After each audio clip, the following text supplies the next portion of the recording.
Good evening, Belize. It's Thursday and you're watching News 5. I'm Sabrina Daly and here's what we're following tonight.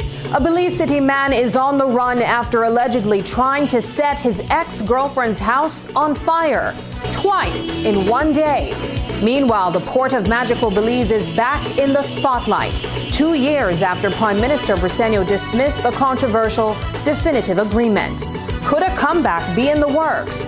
Also tonight, Placencia residents rally to reclaim public beach access at Placencia Point. And a major funding cut from the U.S. puts HIV care in Belize at serious risk. Plus, Belizean car dealers face growing dangers traveling through Mexico, while one local dealer is fined for scamming a customer out of thousands. We've got those stories and more coming up, so don't go anywhere.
Welcome back.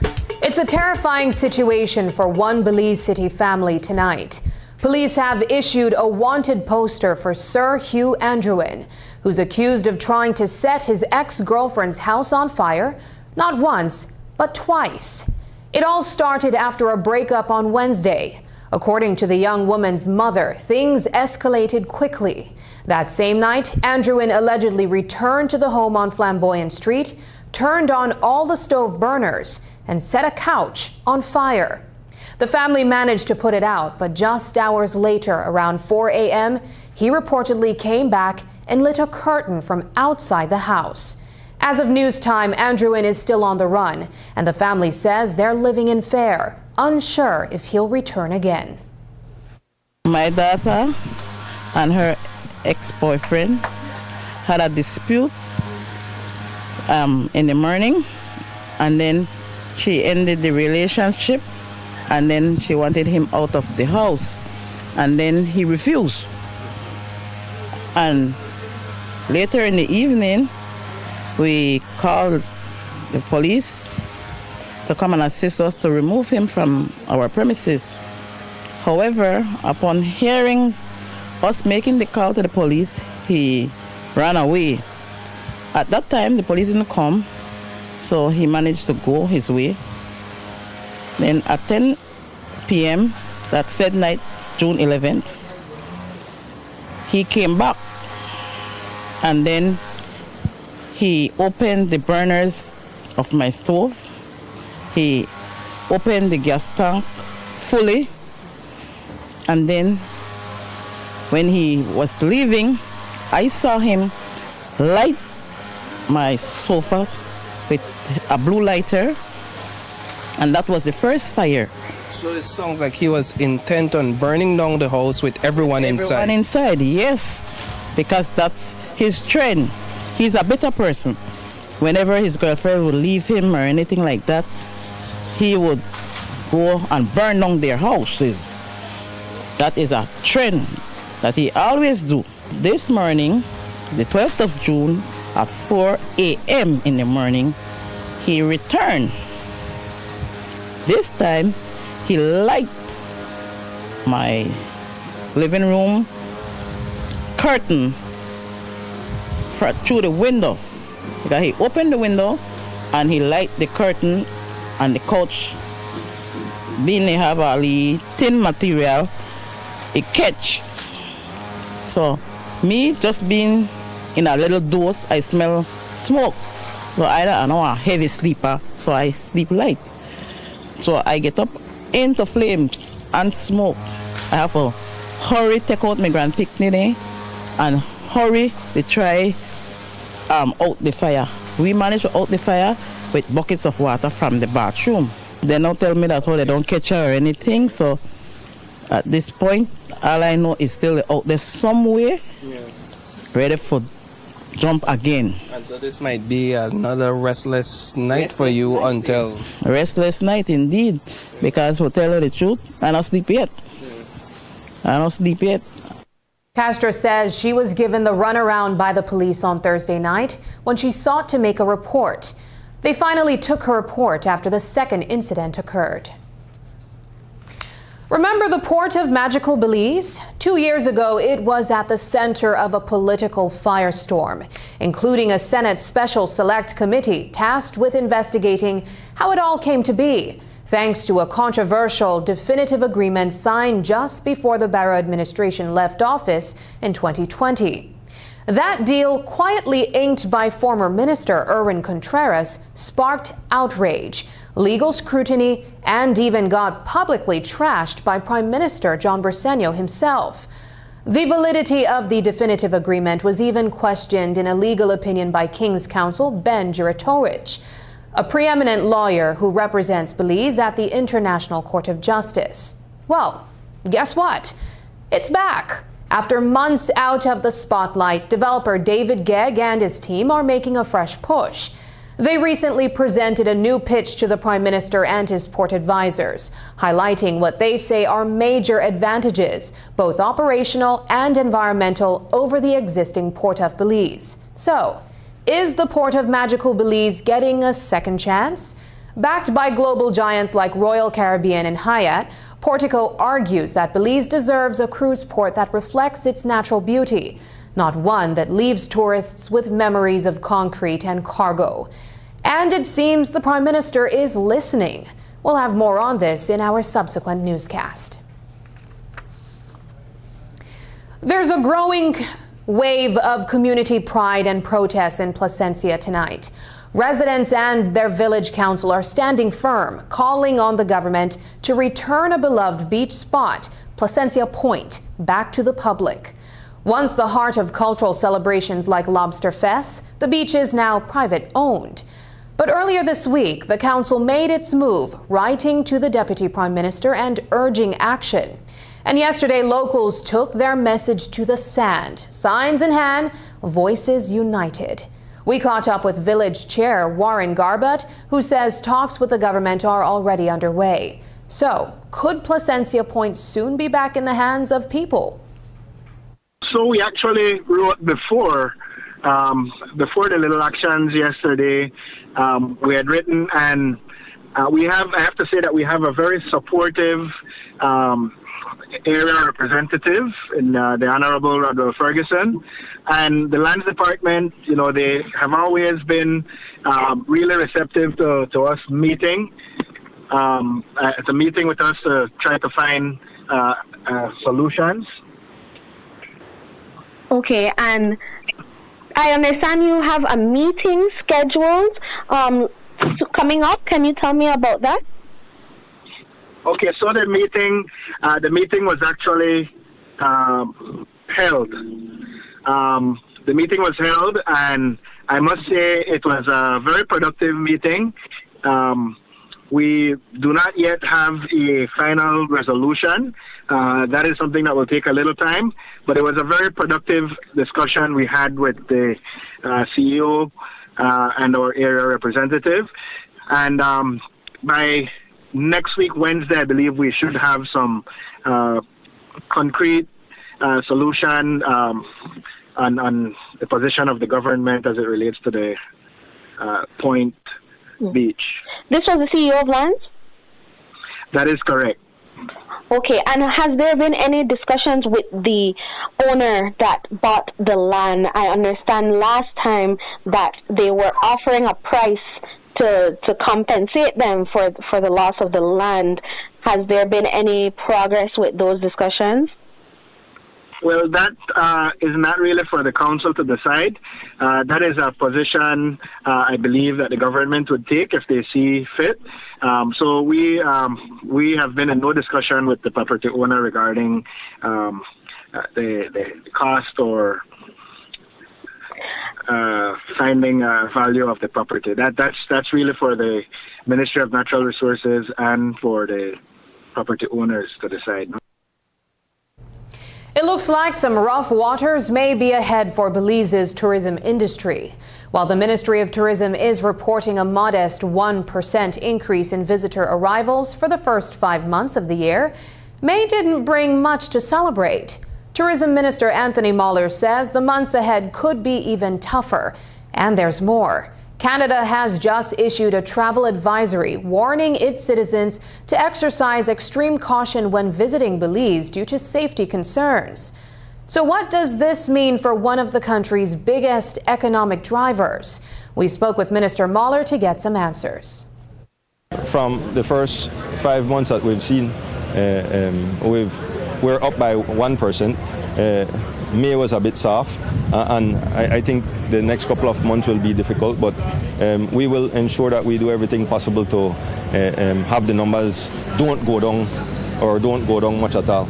Does it have anything to do with the tariff wars or something? Everything. I just got back from an investment conference for hotels, and the entire talk was about the uncertainty all around us, and what that creates is a drying up of liquidity. People's 401k has been destroyed for the most part, and so they don't have that liquidity in their own lives to be able to take luxury vacations like what Belize offers. And so we know that this week as well, Canada issued a travel advisory against Belize. How do you feel about that? Well, I mean, there are times when these things are done for reasons other than anything happening in the country, because I don't see any uptick in crime. I don't see any of these things happening right now, but it happens, and we have to continue to navigate through all of that. It's not an easy thing to push an industry like tourism forward, especially in these troubling times of global uncertainties. Coming up, Belize at risk to lose decades of progress in HIV care. More when we return.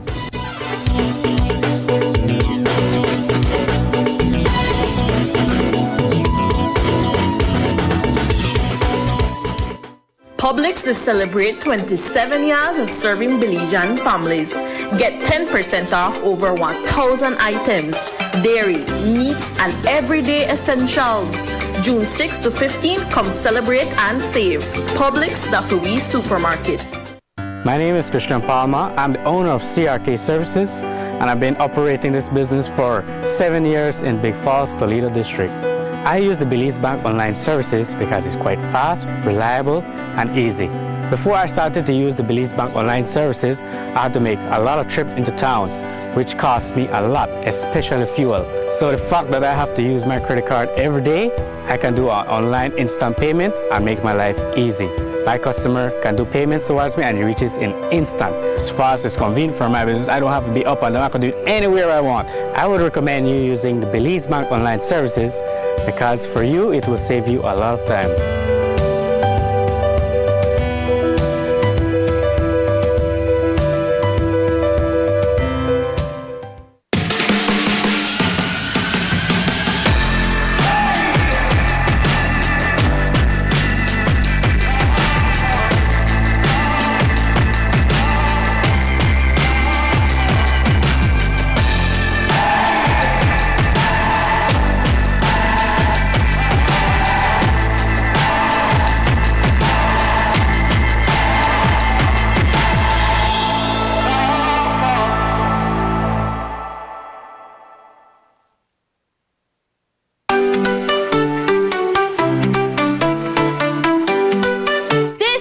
Get ready to feel the heat, the beat, and the energy of Belize like never before. It's Summerfest 2025.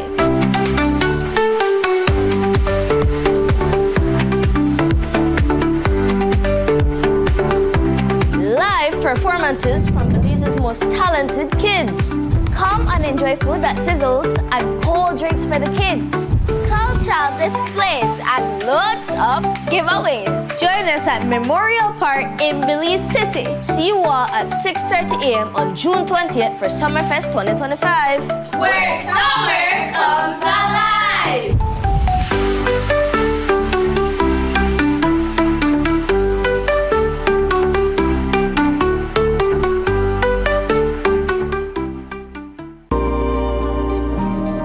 Measles is a virus that is highly infectious and spreads through the air when an infected person coughs or sneezes.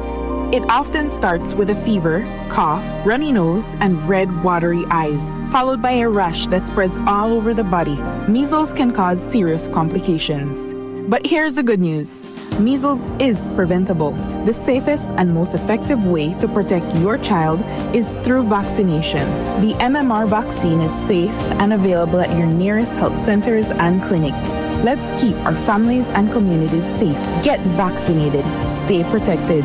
Brought to you by the Ministry of Health and Wellness in partnership with PAHO and UNICEF.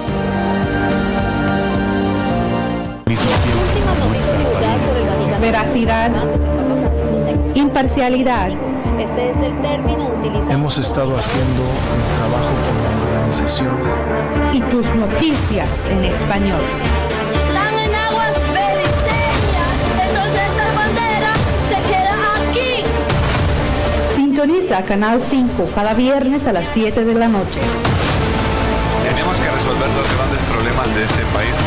Su voz importa, su acción cuenta. Transfusión sanguínea, elementos que indican un deterioro evidente del estado de salud. Somos Noticiero 5 semanal. Perdió la vida en un heroico intento de proteger a su hermano. El Tribunal de Magistrados de la ciudad de Belize se paralizó. La policía está investigando 2 asesinatos separados. Tu fuente de información.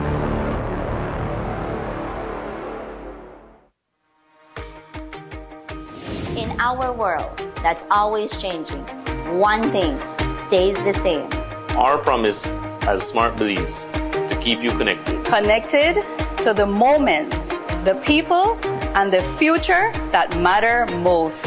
With every new tower, our service upgrades, and every new smile, we're keeping our promise in building more than a network. We're building a future, a family as Smart Belize. From Punta Gorda to Corozal, we are here not just as a network, but as your partner in progress. We have grown significantly over the past 20 years, and we just keep growing. Thank you for placing your trust in us. We remain dedicated to providing meaningful connections that bring value in every way that matters to you. We continue to bring people together.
This year, a major shift in U.S. foreign aid sent shockwaves across the Caribbean.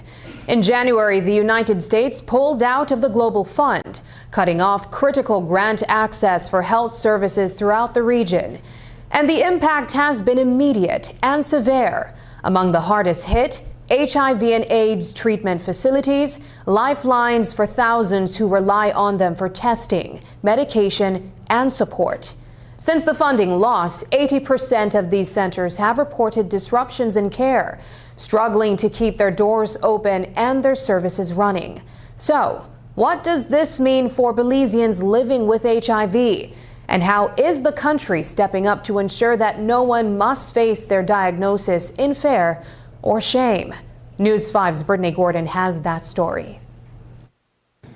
Every year, HIV-related illnesses claim the lives of about 630,000 people around the world. And here in Belize, more than 3,700 people are living with the virus. For them, access to life-saving treatment isn't just important, it's everything. But now, that access is under threat. Since the U.S. pulled its funding for HIV care in the Caribbean, the safety net that many relied on is starting to unravel. Kimberly Simpson has been living with HIV for nearly 17 years. She says the funding cuts are more than just numbers on a page. They're a frightening glimpse into a future where people like her may no longer get the care they need to survive. That's our life you're talking about, you know. Without our ARVs, eventually your system will drop back, you know, the HIV will eventually turn into AIDS because you're not on treatment. And like I said, it will also put a toll on you mentally, because then you know what it's like, you know that you won't be able to no longer get your medication, something that you need to survive off. And then imagine if you also have kids. You're not only trying to live for yourself, but you're trying to live for your kids and your loved ones who is a part of your life also. New data is raising red flags in the fight against HIV in Belize. According to the chair of the National AIDS Commission, only 80% of people living with HIV know their status, and of that group, just half are receiving the antiretroviral treatment that they need to manage the virus. A recent survey by UNAIDS and PANCAP reveals that disruptions to HIV prevention and testing services are widespread across the region. These services are critical to keeping the virus under control and moving closer to the goal of ending AIDS. The Global Fund to fight HIV and tuberculosis, but mostly HIV, gets 1/3 of its funding from the United States. Now, if they are about to cut that funding, it's going to significantly affect the Global Fund's reaction to the HIV struggle throughout the Caribbean. And I can tell you that here in Belize, although we have made some progress, we absolutely are not where we want to be. According to the UN, 80% of HIV care organizations are now facing significant reductions in services, a development that could have far-reaching consequences for those relying on the consistent medical support. The situation extends beyond healthcare. Social protection services, which provide vital support for the vulnerable populations, have experienced a 75% disruption. Meanwhile, 67% of human rights groups have also been affected, raising concerns about the broader impact of civil liberties and advocacy efforts. Kendall Trapp, Executive Director of the Empower Yourself Belize movement, acknowledged the challenges, but emphasized his organization's core services remain intact. However, he stressed that access to medication remains critical to the overall care of individuals living with HIV. The most important part is bringing them to the realization or accepting that I am HIV positive, and the ARV that the Ministry of Health is providing can save your life, and that having an HIV diagnosis is not the end of the world. For 20 years, Belizeans have received free HIV medication thanks to the support of the Global Fund. But now, with 1/3 of that funding cut, the government is figuring out how to keep this critical care going. The silver lining, a backup plan has been in the works. Since the Global Fund reviews its support every year, Belize knew this day might come and has been preparing for the possibility of losing the grant entirely. The National AIDS Commission, along with the Ministry of Health, we have put up a cabinet paper, and basically what we're saying in that paper is we're asking for all hands to come back on deck. Because we have still a serious situation on our hands, and we need everybody to cooperate. Asking, of course, for the cooperation of key ministries, education, human development, and especially the Ministry of Health, and then, of course, our community service organizations and NGOs. Living with HIV comes with its challenges, from social discrimination to the physical toll on the body. Kimberly hopes that a financial burden does not become an additional stress. Imagine I'm already there, early in the morning, tired, sometimes hungry, because then you have to wait to go and do tests or whatever like that, and then it's a bit stressful. You get frustrated. Sometimes I find myself even wanting to give up. Like, I should just go home and just leave it at that. But then when I think about how far I've come, I just try to gather the strength to get that patient, but not everyone is like me. Regional leaders need to step up now before we see a rise in HIV deaths or new infections. These treatment centers aren't just clinics. They are the heart of the fight against HIV. Without them, the entire response system starts to fall apart. We did bring to the attention of the Prime Minister and Cabinet that where the funding may reduce or dry up from the Global Fund, countries will have to step up and fill that gap. And like I said, 1/3 of the funding of the Global Fund comes from the United States. So we have to be prepared in all our Caribbean countries, not just Belize. We have to be prepared now to step up and fill the gap, the funding gap that is likely to happen. The U.S. pulling back its support from the Global Fund has left a huge gap, and it's one we simply cannot afford to ignore. If we don't act fast, we risk losing decades of hard-won progress in reducing HIV-related deaths and slowing the spread of the virus across the region. Brittany Gordon for News 5. When it comes to improving healthcare, there's one tool that's often overlooked, but absolutely essential: data. From tracking disease trends to shaping smarter policies and even developing new treatments, Data is the backbone of a strong health system. That's why this week the Ministry of Health and Wellness, in partnership with the Pan American Health Organization, brought together health sector stakeholders for a 2-day datathon right here in Belize City. The idea is to get everyone on board with a unified One Health data platform, one that connects the dots between human, animal, and environmental health. News 5's Paul Lopez was there and has more on how this data-driven approach could transform the way Belize tackles health challenges. Right now, the Ministry of Health and Wellness uses the Belize Health Information System to track health data, but it doesn't include information from all the health organizations across the country. That's a big gap when it comes to making smart decisions about public health. To fix that, the ministry has teamed up with the Pan American Health Organization to host a 2-day datathon. It aims to bring everyone together and work towards a single unified platform where all health data can be shared and used to guide better policies and services.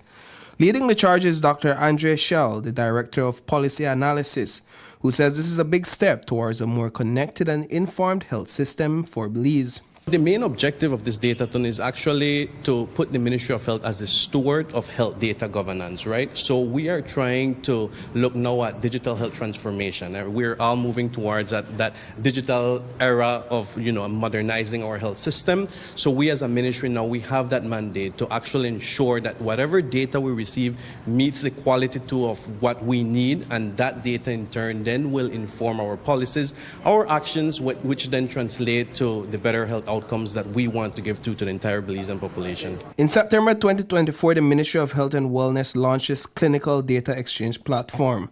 The web-based system provides access to institutions and organizations across the country to input key health data on a single platform. Digital focal point at the Ministry of Health and Wellness, Juan Carlos Sarabia, shared more.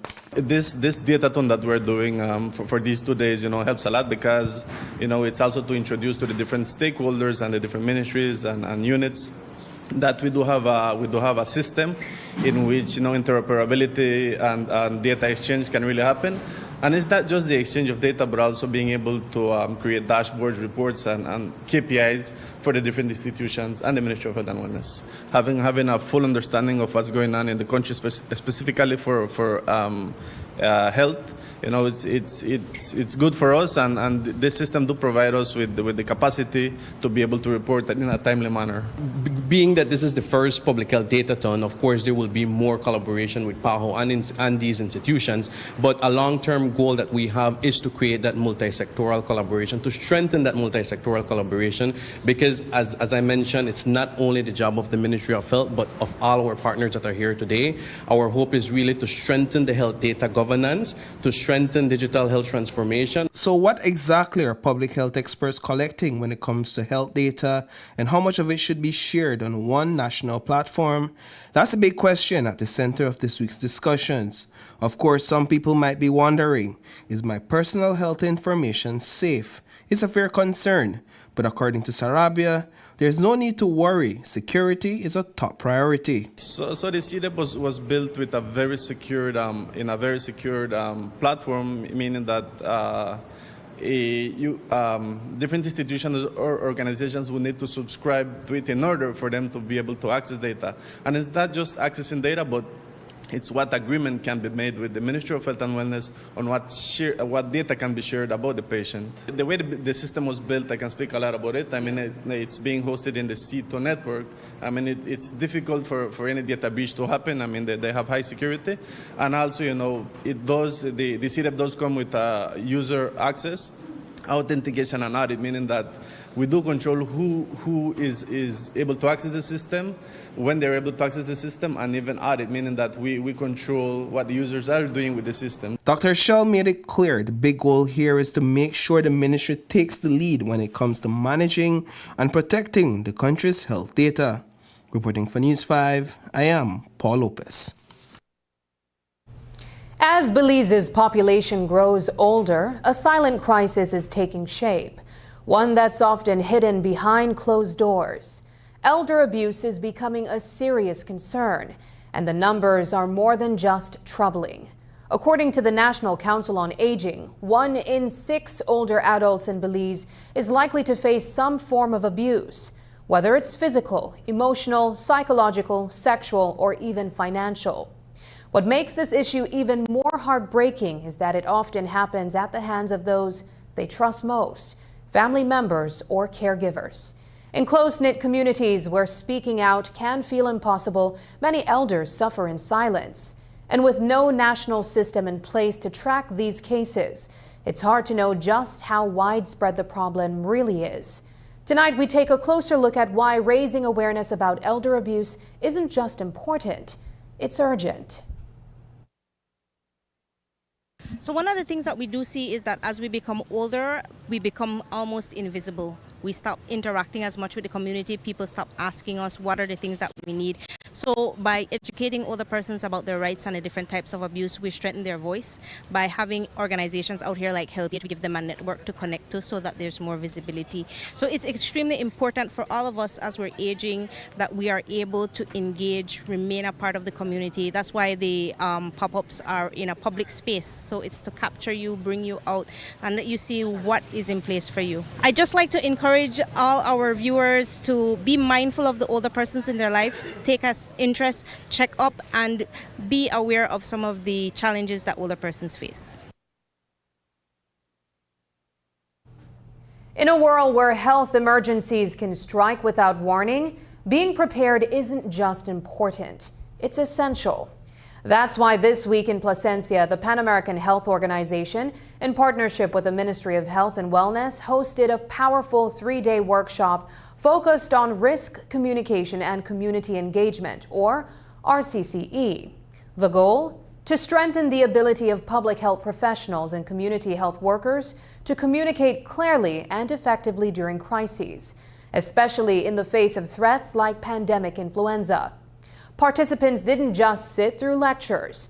They rolled up their sleeves and dove into real-world simulations, tackling outbreak scenarios and learning how to craft messages that are timely, culturally appropriate, and most importantly, trusted by the communities they serve. This initiative is more than just training. It's laying the groundwork for a national RCC plan, a blueprint to ensure that when the next health emergency hits, Belize is ready to respond with clarity, confidence, and compassion. And as the country continues to face evolving threats, from natural disasters to infectious diseases, PAHO WHO and the Ministry of Health and Wellness are making it clear. Empowering communities through communication is one of the most effective tools we have. After the break, racially motivated violence sparks fear in Belizean immigrants. But first, here's the latest weather update from the Belize Met Service.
Attention Punta Gorda!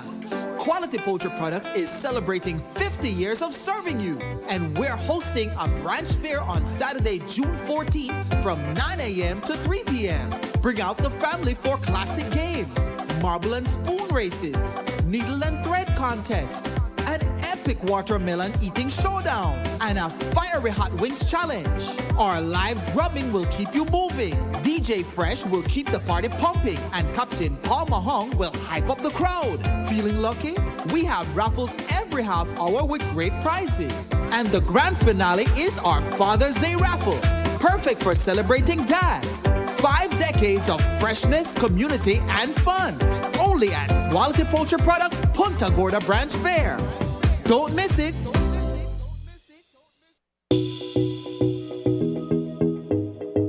In Belize, change isn't just coming, it's already here. When people have tools, knowledge, and power, they build the future they want. This is what a game-changing partnership looks like. Equal, lasting, and led by the next generation. From greener choices to inclusive growth and innovation, Belize and the European Union are shaping tomorrow together. Every action, every voice, every breakthrough, it's all a part of the same story. Game changers, empowering the future. Follow the EU in Belize to discover the game changers.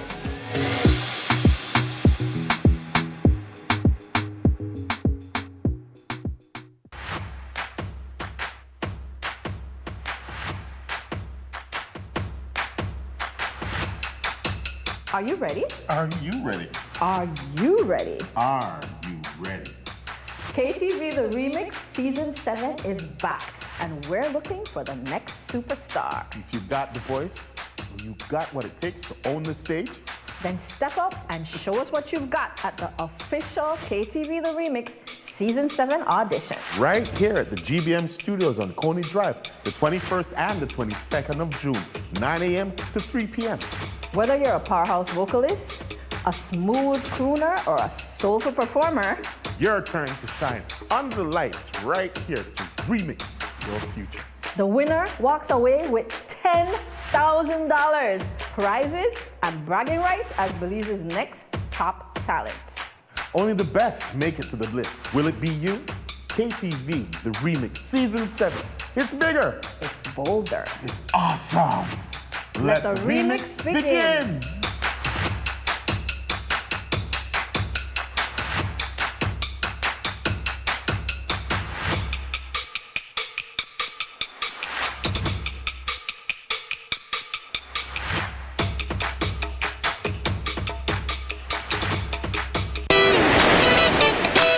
St. Catherine has changed the game.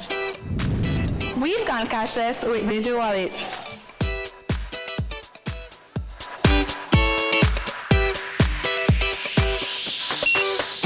Now grabbing a bite in the cafeteria is a whole new experience.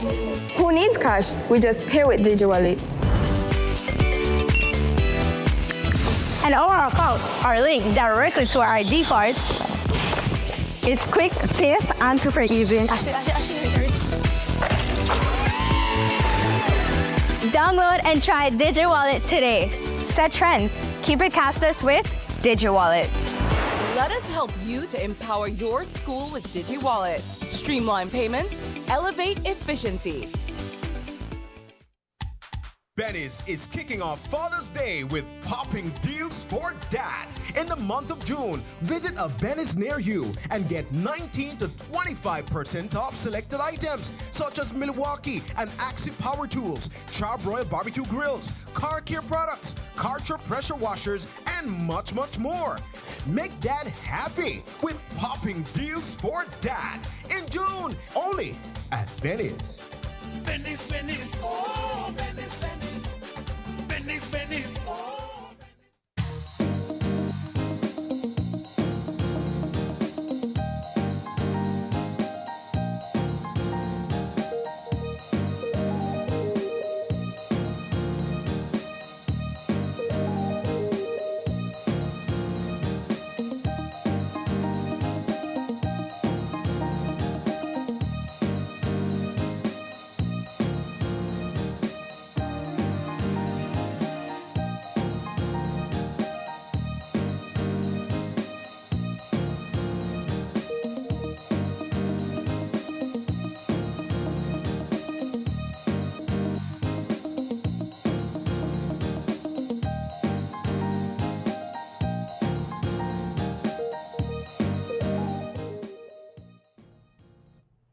10 years ago, Yadimir Torres was forced to put his college dreams on hold when tuition came too much for his family to handle. But what seemed like a setback turned out to be a setup for something greater. With a little encouragement from his mom and a leap of faith into vocational training, Yadimir found his spark, literally. Now he's not just lighting up homes, he's changing lives.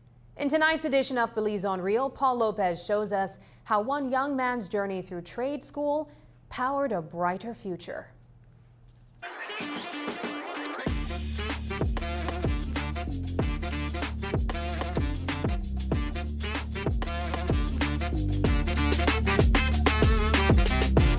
28-year-old Yadimir Torres owns and manages Torres Electrical and Air Conditioning in Guinea Grass Village. He has been running his own electrical business for the past 7 years. At 18 years old, working construction, Torres took up his mother's advice to learn a trade at the Tubal Trade and Vocational Institute. Before I entered Tubal, I was going to Sixth Farm, and my mother and stepfather were sending me to Sixth Farm, and they couldn't afford to finish paying the tuition, right? It was kind of difficult for us because it was 9 of us, right? Left without a choice, Torres dropped out of Sixth Farm and found a job working construction.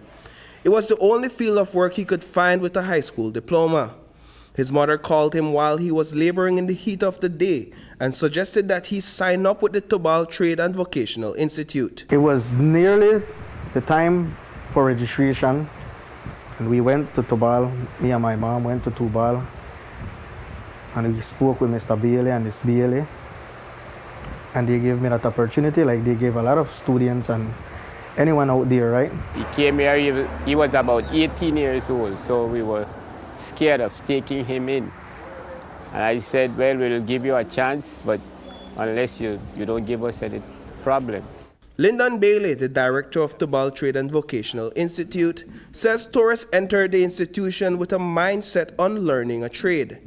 He quickly excelled and completed the 2-year electrical program in just 1 year. He's one of our excellent students, one of our role models for Tubal Trade and Vocational Institute. From I was small, my mom told me that I was very destructive with toys and wanted to break it in parts and find out what's inside, and that was always me. And even growing up, I would want to know, like breaking down the flashlight and see why it wasn't working. So I said, well, I'll take the electrical trade, right? It was a decision that would change Torres' life. He interned with an electrical company as part of his program at Tubal. 1 week into his internship, he received a job offer due to his exceptional performance. But Torres informed the company that he wanted to complete his training before accepting the offer. After graduating from the institute as valedictorian, Yadimir accepted the job offer and worked with that company for 2 years. What they do is they do theory in the morning and practical in the afternoon. And while I was there, I can tell you for experience, there are students that learn it theoretically and some that learn it practically. So that's a big advantage for some of them. They learned it, like you said, hands-on, doing moving things. Some of them don't grasp it theoretically. But there are students that grasp it theoretically and practically. And the theory part is very important as well, because when it comes to taking out your license and doing paperwork and so forth, that assists you a lot. Because you need to do load calculations and so forth for you to send in paperwork to the Public Utility Commission. People say that vocational education is for the slow ones, but it's not for the slow one. Vocational education is right up there with academic, because you have to teach them. You have a part of it is academic, because you have to know the notes and the different. That's what Mr. Torres told me. Yep, you have to know the different connection and everything, and you have to do paperwork. And paperwork is what Torres spends a lot of his time doing now. 7 years ago, he acquired his electrician's license and started his own electrical company. At first, he had a few jobs that were long distances apart. That was the most difficult part. Starting was the most difficult part. I started walking. He later acquired a motorbike to get to his clients. Now, Torres' company owns 2 trucks, the necessary equipment, and provides employment to 3 electricians, one of whom was also trained at Tubal. Life has come full circle for Torres, as he now takes on interns from the institute. From the beginning, that's what I visioned. I visioned that I wanted workers, but I didn't want to be the boss. I wanted to be the leader, right? I wanted to lead the team because I already have boss, and it's not nice. Being a boss, it's different from being a leader. You come out here in the field, seeing what they're doing, doing it as well, because you were in that shoes and you don't want to stop being in that shoes, because once you love doing it, then you will do it and you want to do it every day. If you would go back and have a choice as to whether to do this or not do this, would you still make the same decision to do it? Oh man, I will do it 10 times more, because you know what? Tubal is a school where, you know, when you're young, you don't have your mind fully developed what you want to do. So when you come here, you have time to think and to see whether if you want to do a trade or you want to go into academic. And many times people come because they love the trade. Reporting for News 5, I am Paul Lopez. Tonight, fear is gripping immigrant communities in Ireland, including Belizeans, after a disturbing outbreak of racially motivated violence. What began as a peaceful vigil in support of a young assault victim quickly spiraled into chaos over the weekend. Following the arraignment of 2 teenage boys of Romanian descent, anti-foreigner vigilantes hijacked the demonstration, unleashing a string of violent attacks. Homes were vandalized with fireworks, bricks, and even homemade bombs. Some buildings were burned to the ground, targeting neighborhoods with large ethnic minority populations. Among those affected are Belizeans living in Ireland. We spoke with Melvin Flores, a Belizean who's called Ireland home for the past 20 years, to get a first-hand account of what's happening on the ground. I am not afraid, I'm concerned, because, you know, I'm still an active member in the media. I'm a media researcher, so I spend a lot of time researching stuff.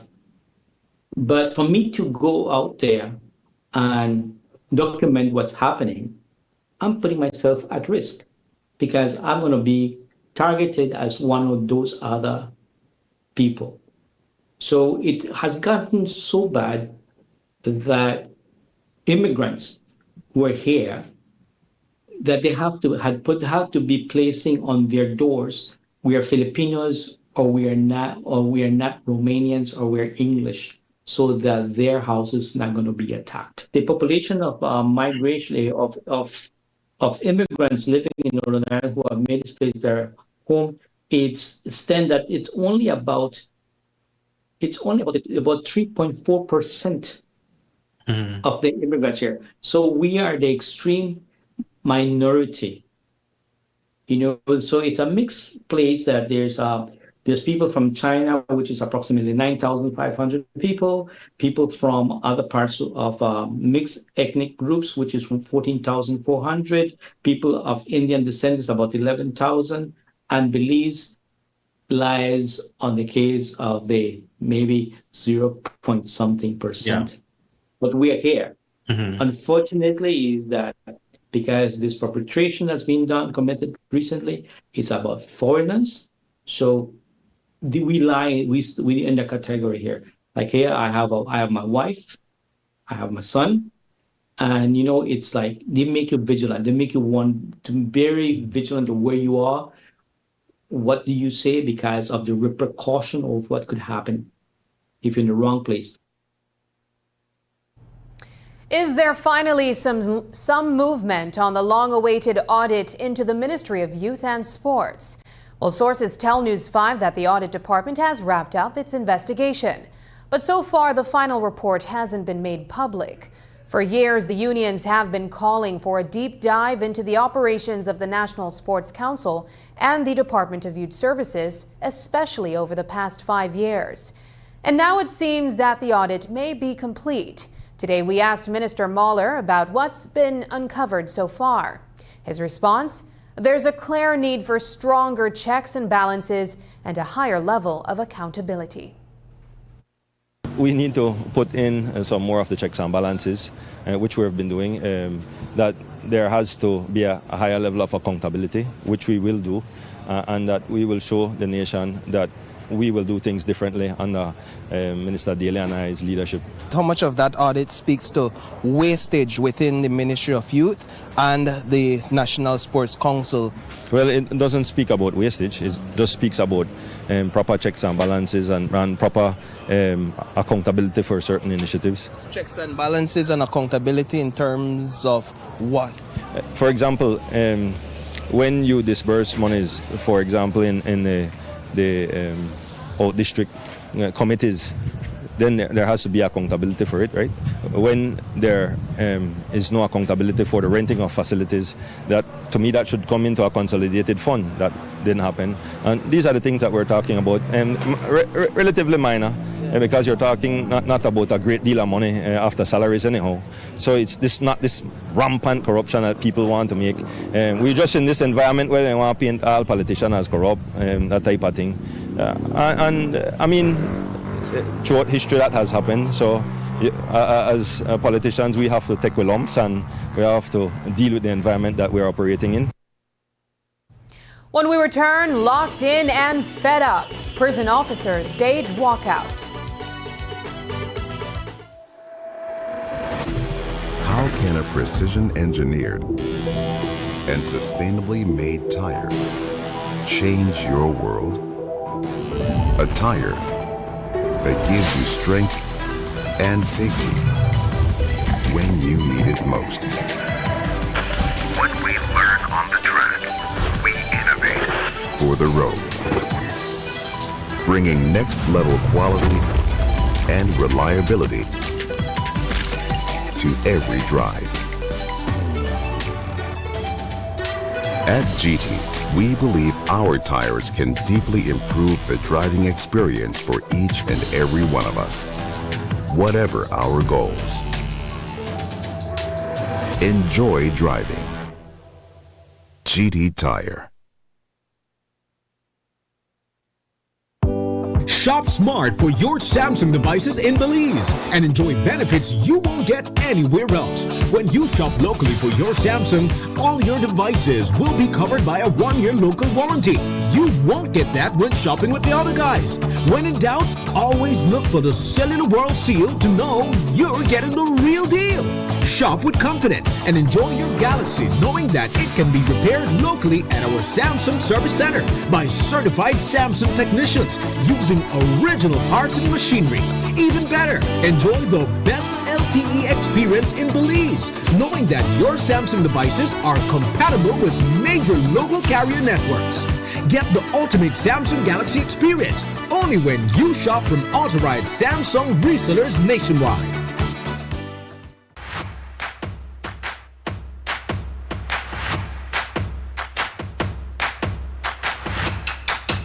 Are you ready? Are you ready? Are you ready? Are you ready? KTV The Remix Season 7 is back, and we're looking for the next superstar. If you've got the voice, you've got what it takes to own the stage, then step up and show us what you've got at the official KTV The Remix Season 7 audition. right here at the GBM Studios on Coney Drive, the 21st and the 22nd of June, 9 a.m. to 3 p.m. Whether you're a powerhouse vocalist, a smooth crooner, or a soulful performer, your turn to shine under the lights right here to remix your future. the winner walks away with $10,000, prizes, and bragging rights as Belize's next top talent. Only the best make it to the list. Will it be you? KTV, The Remix, Season 7. It's bigger. It's bolder. It's awesome. Let the remix begin.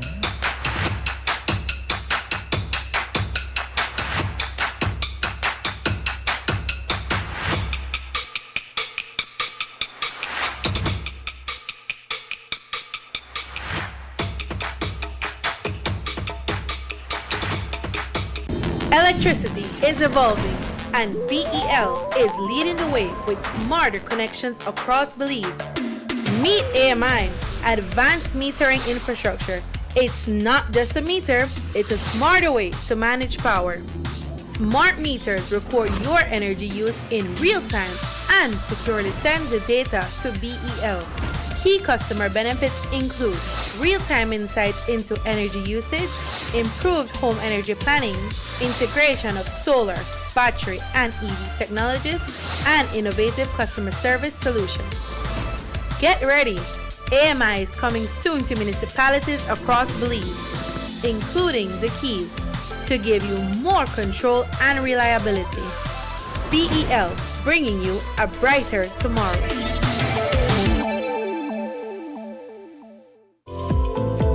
Unwrap the joy of crystal clear picture and sound from Iowa, the brand that offers you affordability and exceptional quality. Iowa has a wide range of exceptional products to choose from, such as TVs, speakers, headphones, home appliances, and much more at affordable prices that won't break the bank. Enhance your audio-visual entertainment experience with Iowa, and for your convenience, parts are readily available in country for hassle-free maintenance. You can find Iowa products at your local electronics store countrywide. Choose Iowa, the best in home entertainment and household appliances.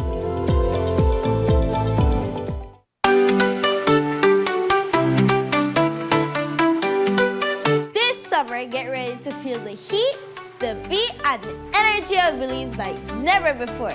It's Summerfest 2025.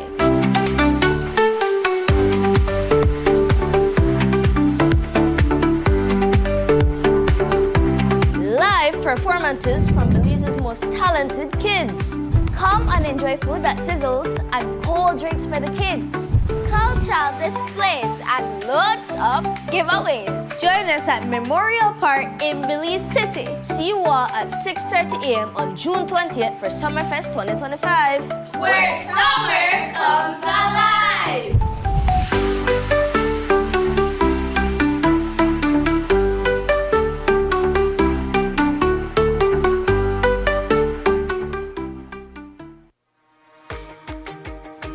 In our world that's always changing, one thing stays the same.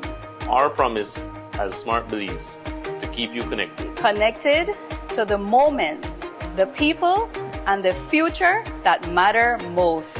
With every new tower, our service upgrades, and every new smile, we're keeping our promise in building more than a network. We're building a future, a family as Smart Belize. From Punta Gorda to Corozal, we are here not just as a network, but as your partner in progress. We have grown significantly over the past 20 years, and we just keep growing. Thank you for placing your trust in us. We remain dedicated to providing meaningful connections that bring value in every way that matters to you. We continue to bring people together. Buying a car in the U.S. and driving it down to Belize might sound like a smart way to save money. But for some vehicle importers, that journey is becoming more dangerous than ever. While the cost savings can be tempting, the road through Mexico is increasingly risky. One local car dealer who asked to remain anonymous told us he recently witnessed a friend being robbed while transporting a vehicle. He described the trip as a grueling experience, one where road pirates, from organized criminals to opportunistic thieves, are turning what used to be a routine drive into a high-stakes gamble. Tonight, we take a closer look at the growing threats facing Belizean car dealers and ask, is the savings really worth the risk? Again, when you jump across the border, that's where the better part of the action happens, you know. I mean, and it doesn't matter if it's morning, noon, or night. There is the risk that's involved in getting from point A to point B. Point A, which is the Los Indios commercial border, to Corozal or Corozal border, you know. I mean, it's really a cat and mouse game. And I can share with you an experience that just happened on Monday. Actually, we were coming in a convoy. I think it's like about 5, 6 of us. And the guy right in front of me, I mean, we were going nice speed, 60, 70. And I want to go and say road pirates.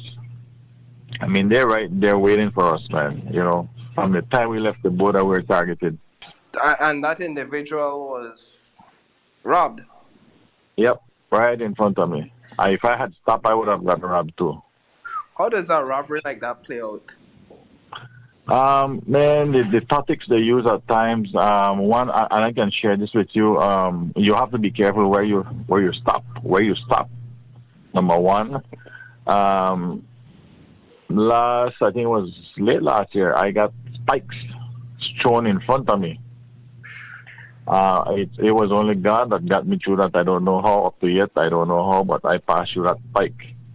And then what happened is another topic that there's two set of robbers, you know. There's the cartels that they will haul upside of you and you gotta stop.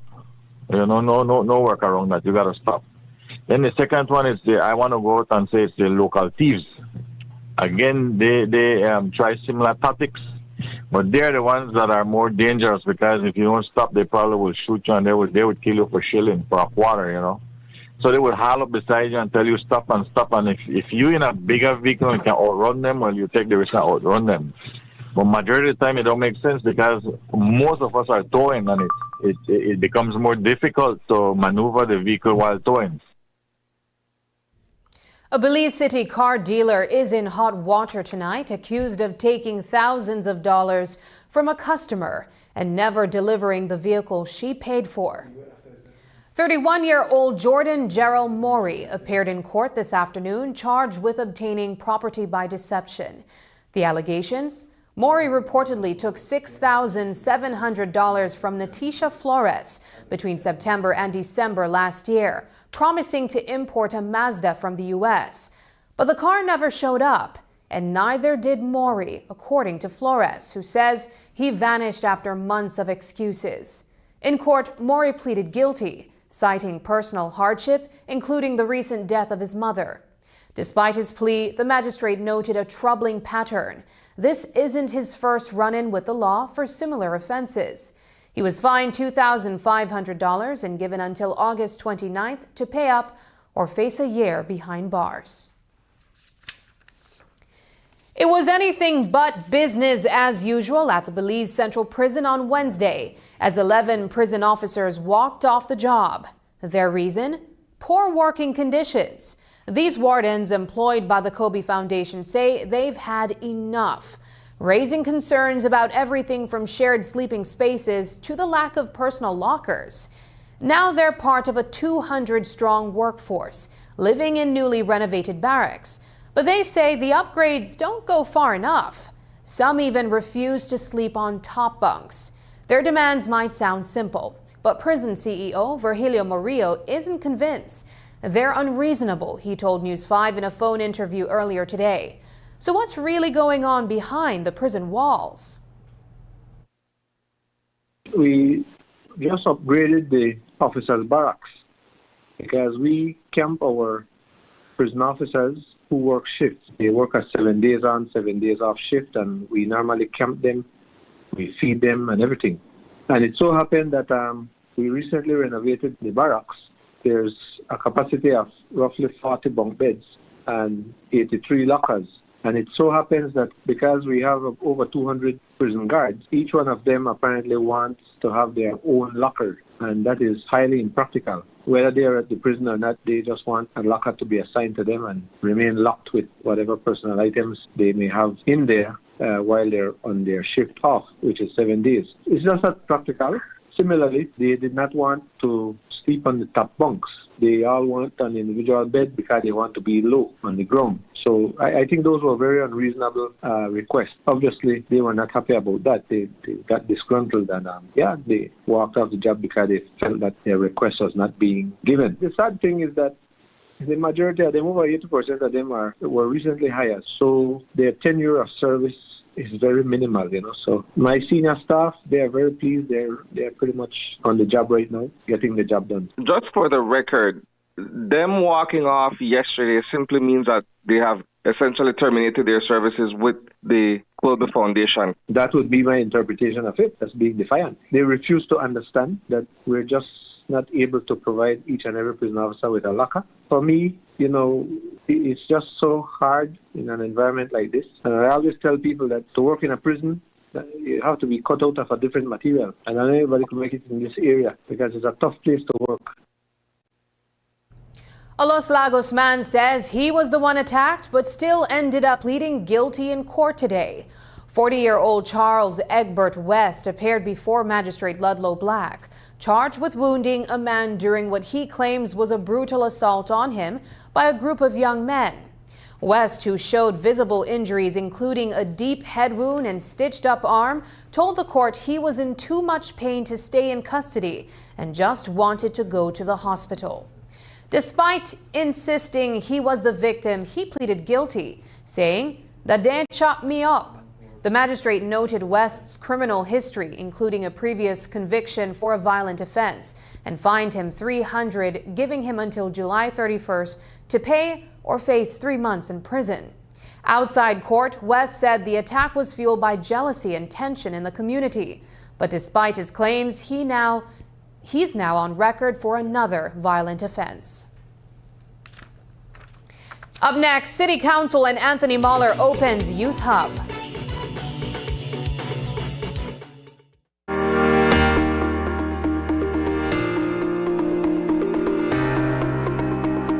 Fellow Belizeans, today we join the world in observing World Environment Day 2025 under the urgent theme, Ending Plastic Pollution. This theme calls on each of us to recognize the critical threat that plastic pollution poses to our environment, our health, and our economy. In Belize, our beautiful Caribbean Sea, rivers, forests, and communities are under pressure from plastic waste that takes hundreds of years to break down, polluting our ecosystems and endangering wildlife. But this is a challenge we can overcome together. The government of Belize, through my Ministry of Sustainable Development, Climate Change and Solid Waste Management, remains committed to strengthening policies that reduce single-use plastics, promoting sustainable alternatives, and supporting community-driven solutions. But we need everyone, businesses, schools, families, and individuals to be part of the solution. Let us all make conscious choices. Refuse single-use plastics, support local eco-friendly businesses, and advocate for clean, plastic-free environments in our homes and communities. Together, we can beat plastic pollution and protect our jewel for generations to come. Happy World Environment Day 2025.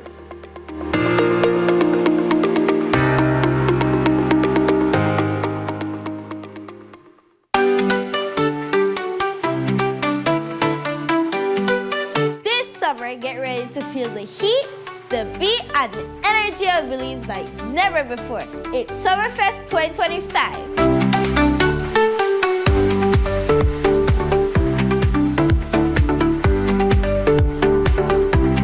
Live performances from Belize's most talented kids. Come and enjoy food that sizzles and cold drinks for the kids. Cultural displays and loads of giveaways. Join us at Memorial Park in Belize City. See you all at 6:30 a.m. on June 20th for Summerfest 2025. Where summer comes alive!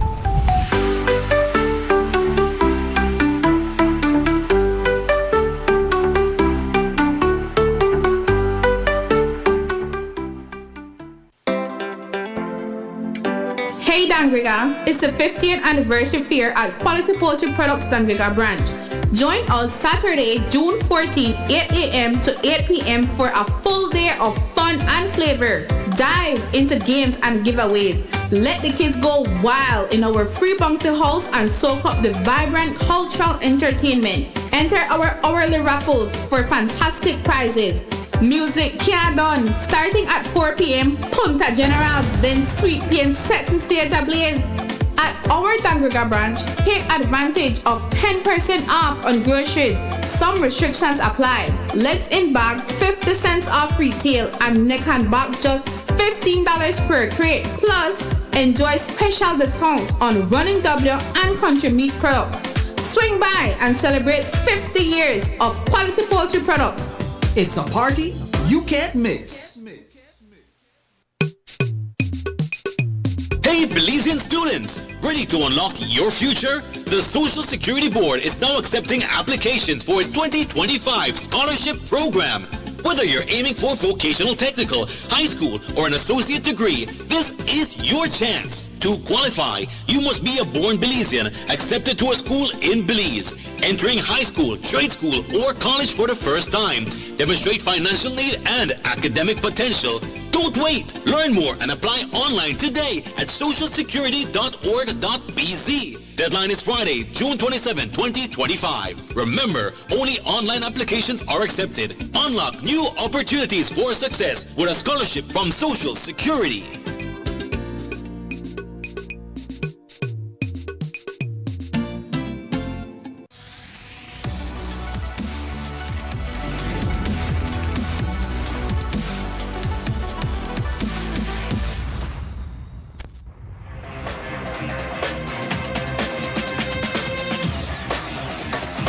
Week after week, Scald presents exciting reports and documentaries on the most varied topics of our time. Spectacular developments and innovations, lifestyle and trends of tomorrow, mobility and tourism, health news, highlights from art and culture. Each contribution grabs the viewer with extraordinary images and stories and takes him into fascinating worlds which he experiences here exclusively and up close. We're there when companies and specialists develop super satellites for a global network in space and can look behind the scenes. Scald is a window to everything that is there or is yet to come. Fly with us through time to better understand today and tomorrow. You've always wanted that. Scald, a look into the future. In our world that's always changing, one thing stays the same. Our promise as Smart Belize to keep you connected. Connected to the moments, the people, and the future that matter most. With every new tower, our service upgrades, and every new smile, we're keeping our promise in building more than a network. We're building a future, a family as Smart Belize. From Punta Gorda to Carrizal, we are here not just as a network, but as your partner in progress. We have grown significantly over the past 20 years, and we just keep growing. Thank you for placing your trust in us. We remain dedicated to providing meaningful connections that bring value in every way that matters to you. We continue to bring people together. It was a proud moment today for the Belize City Council and the Pickstock community as they officially cut the ribbon on a space that's already been making a difference.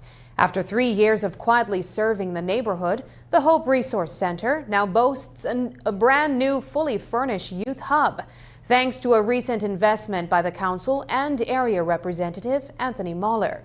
The upgraded facility is all about empowering young people and supporting the community. Our team was there for the official opening. Here's more from that event. This is open from 1 until 7, and then on Saturdays from 9 until 2. We have an in-house tutor that assists the kids with homework, mentoring.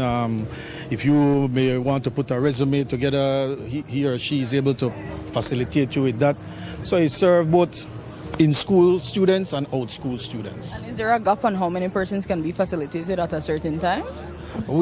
For this facility, it is about 20. Here at this facility at the downtown City Hall, it's approximately 50. So it's for any student of any level? Any student at any level, and this is a very strategic area given that it serves Lekai, Pickstock and Freetown Division, so we felt that this was a very strategic area. But we want to really expand the hub initiative. It's a part of our broader plan of really driving youth development and providing the spaces that they can learn in a nice environment. For this project, where did the funding come from? The funding came from Belize City Council. We passed that through our caucus, but it's a partnership between the change agent builders who manages the Hope Center, and we facilitated actually the rehabilitation at the space, ensuring that we put you can see a perimeter fence. We did the repainting. We had to demolish the existing bathroom, put in a new bathroom, and we had to invest in some rehabilitation on the roof as well. And then we had to purchase the computers, which really was the most significant cost in respect to acquiring the computers. I believe that ran us about $40,000 to acquire those computers. Those are desktop computers. I truly believe that if a large portion of the people who graduate from primary school don't graduate from high school, then to compete as a nation in this digital age, we will struggle. And I truly believe that when many of the kids get home, they don't have the necessary support at home. And so I think after school programs like this will definitely help our young people in terms of staying in school, advancing in terms of their education. Like I said earlier on, education doesn't guarantee anything, but it is a crucial part for us to be able to compete as human beings. Do you have an idea of another location you're thinking of right now? No, we're doing a full assessment of the country, and then we will have a discussion on how much it will cost to roll out these in strategic locations. And how feasible do you think this would be? Well, it has to be feasible. This is a social program, so wherever the money comes to support it, we will ensure that it's there. And that's the news. Tonight's broadcast is available at greaterbelize.com, on our Facebook and on YouTube. I'm Sabrina Daly. Thanks for joining us, and from all of us here at News 5, good night.